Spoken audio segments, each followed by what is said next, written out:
Alright, today we're going to talk about the Big Foot Sluices since we released our video. And a lot of people are asking, well, what's the difference between a Big Foot Sluice and a normal sluice? And why the big deal? Alright, so we need to get a Big Foot Sluice.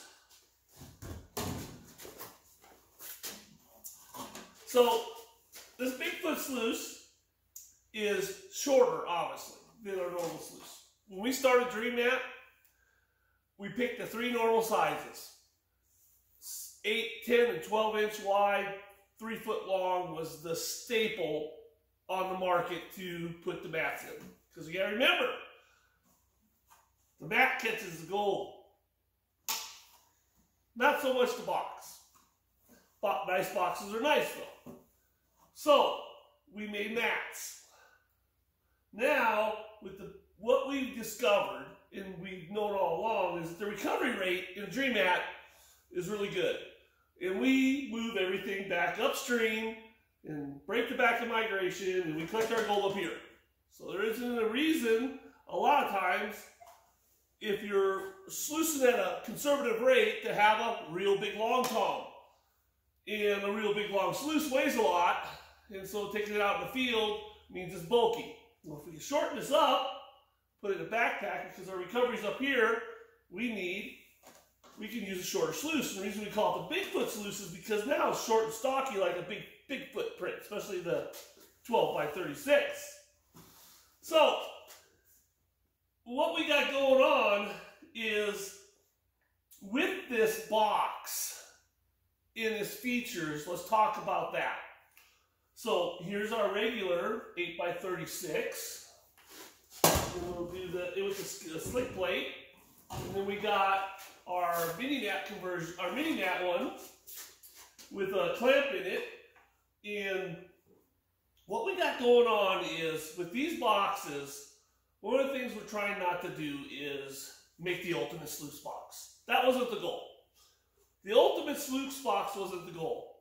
The ultimate mat, that's the goal. Okay, so we wanted to make sure that everybody that came to our store that needed a box, that didn't have one, left with a great value box.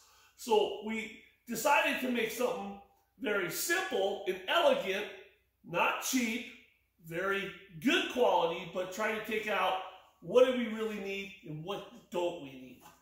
Well, like looking here, let's go ahead and take a look at another one. Let's look at this clamp. This clamp requires no fasteners. It has a nice gentle slope. And so our material does a good job not jumping up in the air and staying on the mat.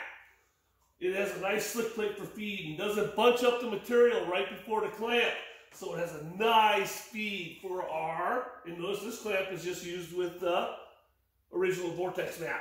So this is the shoveling machine. And this is the one that allows you to just throw shovel loads in here. This is the high production sluice. So whether in 10 inches, 8 inch if you're a normal person, or maybe you got a gal, or if you're older, don't want to work too hard, don't want to sweat. 10 inch, you're going to start sweating. 12 inch, you're going to need a massage when you get home because you've been working too much material. Let's go ahead and take a look at another, the 10 inch Bigfoot. Thank you. So then here we got the 10 inch, and you're seeing it's more like that Bigfoot print, what we're talking about. So again, back to the box, we didn't put no handles on for a reason. Handles are cheap and easy, all different types of handles, just adds cost and complexity. The clamp is very straightforward. The box is built without a detachable flare.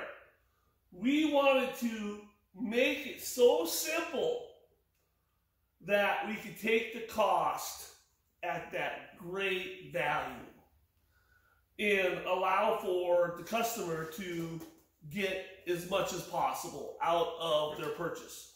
So that's kind of the story behind the Big Foot Sluice. And one of the things we are doing with is, for example, like hand me the 12. Yeah. Yep, the 12. 12-inch box. Now hand me the mat that goes with it, one of the options. So we got, one of the things we're trying to do is we have bundles.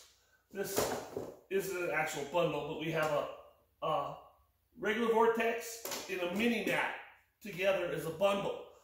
And then we have a mini mat and a micro mat together as a bundle. So what we're trying to do with all of our sluices, whether it's a 10-inch, 8-inch, or a 12-inch Bigfoot mat, is we want to let you save money with a bundle. And you're saving over $20 when you buy a bundle, is if you bought these all separately. So we're really, really trying to optimize the value for the customer. So when they leave, they can get their setup. They can target the large gold, fine gold, and even do cleanup in ultra fine gold. A lot of these boxes can be set up with leg stands, set up behind your high banker for an extension, all sorts of stuff.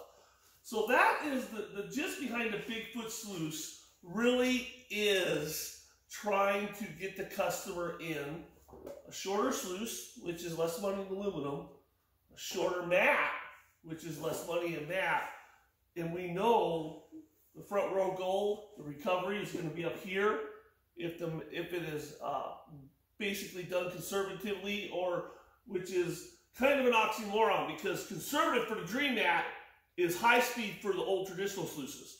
So high speed for a dream mat would be really going crazy. So we kind of want to stress and not say that the larger sluices aren't good, but what it is, and this is where I'll touch on one more thing, is that a certain amount of shovel load of material will fill all these holes, all this here. It'll come off the slick plate, fill it, hold it. And then the material will get actively exchanged by the water flow, and then all the light stuff will come off, and it'll keep the heavy. And then you're ready for another shovel load. This is called intermittent feed, where it's not constant feed, where it's like a conveyor belt constantly feeding.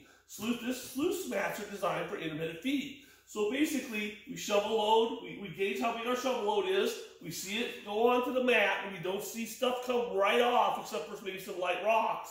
And we see it capture all the material, we let it hold that, it processes, we come back with another shovel load. So why would I always not just choose a Bigfoot sluice over a long sluice, is when you have like 2 people shoveling like crazy into a sluice. The longer sluice, another foot longer, allows for 2 people to shovel because it holds the material before letting it go. Still an intermittent feeding with timing, so it's not continual feed. So the longer sluices are real big workhorses, like you'd have up in a mining camp somewhere and be using it with a bunch of people shoveling material. The Bigfoot sluices, all these Bigfoot sluices, I honestly feel as a prospector, can handle the basically 8, 10, or 12 can handle all day a prospector shoveling into them and handle the feed rate and flow.